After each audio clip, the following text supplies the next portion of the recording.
Hello বন্ধুরা, welcome back to my YouTube channel. তা আপনারা থাম্বনেল থেকে বুঝতেই পেরে গেছেন আমি কোন সিরিজটা নিয়ে আলোচনা করছি। হ্যাঁ বন্ধুরা, ফেলুদার গোয়েন্দাগিরি ভূস্বর্গ ভয়ঙ্কর এই সিরিজটা নিয়ে আলোচনা করব। কেমন লাগলো আমার সেটা আপনাদের সামনে এই ভিডিওতে তুলে ধরবো। দেখুন, এই সিরিজটা কিন্তু 20শে ডিসেম্বর হইচই প্ল্যাটফর্মে রিলিজ হয়েছে। তো আমি দেখা হয়ে ওঠেনি, তো আমি কালকে দেখলাম সিরিজটা পুরোটা একবারে বসে। তো আমার কেমন লাগলো সেটাই আমি বলবো। দেখুন, ফেলুদা ফ্যান এই বাংলায় নেই এরকম কেউ হবে না। আমি ফেলুদার ফ্যান, আপনারাও যারা দেখছেন তারাও ফেলুদার ফ্যান, সবাই ফেলুদার ফ্যান। এবার ব্যাপারটা কি, ফেলুদা যে সৃষ্টিকর্তা, মানে বিখ্যাত চিত্র পরিচালক সত্যজিৎ রায়, তো তিনি যেরমভাবে ফেলুদাকে তৈরি করেছেন, মানে ধরুন আমি বলছি সোনার কেল্লা, জয় বাবা ফেলুনাথ, এই দুটো সিনেমা তো তিনি বানিয়েছেন। তো তিনি যেরমভাবে তৈরি করেছেন, তার যে দৃষ্টিভঙ্গি, তার যে তৈরি করার ক্ষমতা, চালনার ব্যাপারটা, সেটা একটা অন্যরকম। সেইটা মানুষের কাছে মানে কি বলবো, তার মানে মনে রয়ে গেছে। মানে এখনও জয় বাবা ফেলুনাথ 2024 সালে দেখলো, বা সোনার কেল্লা 2024 বা 25-এ দেখলো, এটা অন্যরকম লাগে। মানে মনে হয় একটা ব্যাপার আছে, সেই রকম ফিলিংসটা খুব কম ফেলুদার মধ্যে কিন্তু আমি দেখতে পেরেছি। এবার বলি, তারপরে কিন্তু তার ছেলে সন্দীপ রায় বানিয়েছেন সব্যসাচী চক্রবর্তীকে নিয়ে। আমি বলবো না সব কটা খারাপ, কিছু সব্যসাচীকে নিয়ে বানানো ফেলুদা কিন্তু বেশ ভালো।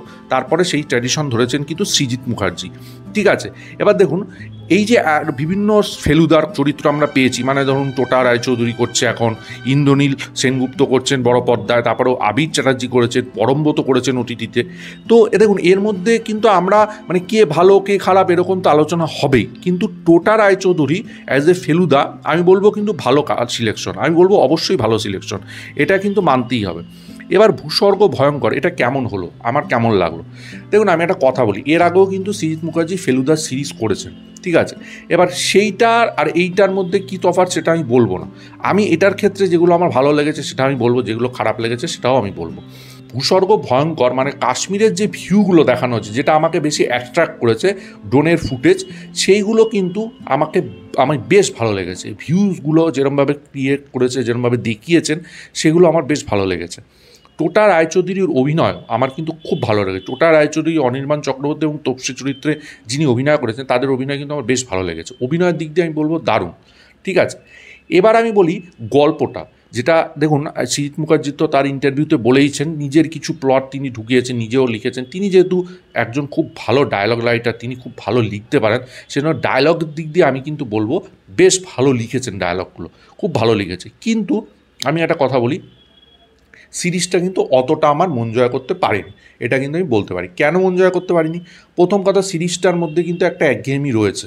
এবং আমি একটা কথা বলি, এই যে ভিউ দেখানো, মানে যে কাশ্মীরের সিনসিনারি দেখানো, এগুলো কিন্তু গল্পের মধ্যে অতটা প্রয়োজন ছিল না যতটা পরিমাণ দেখিয়েছে। শুরুতেই যেরকমভাবে সিনসিনারিগুলো পরিচালক দেখিয়েছেন, অতক্ষণ ধরে অত দরকার ছিল না। এটা কিন্তু অনেকটা ব্লগিংয়ের মতো লাগছে আমার কাছে, ঠিক আছে। আরেকটা জিনিস, সেটা হচ্ছে এই যে মানে সত্যজিৎ রায় যেগুলো ক্রিয়েট করেছে, যেগুলো দেখাতেন সিনসিনারি, সেগুলো কিন্তু গল্পের সঙ্গে রিলেটেড ছিল, ঠিক আছে, সেটা দেখাতেন। এখানে কিন্তু পরিচালক যেটা করেছেন, গল্পের সঙ্গে রিলেটেবল না সত্ত্বেও সে কিন্তু এগুলো দেখিয়েছেন অতিরিক্তভাবে, যেটা আমার সেগুলো একটা ওয়ার্ক করেনি, ঠিক আছে।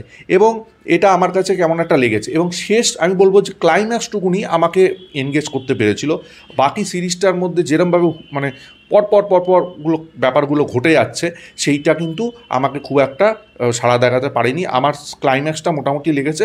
তবে হ্যাঁ, অভিনয়ের দিক দিয়ে আমি বলবো খুব ভালো হয়েছে, মিউজিকগুলোও বেশ ভালো হয়েছে, যেরকমভাবে ক্রিয়েট করেছে বেশ অন্যরকম লেগেছে।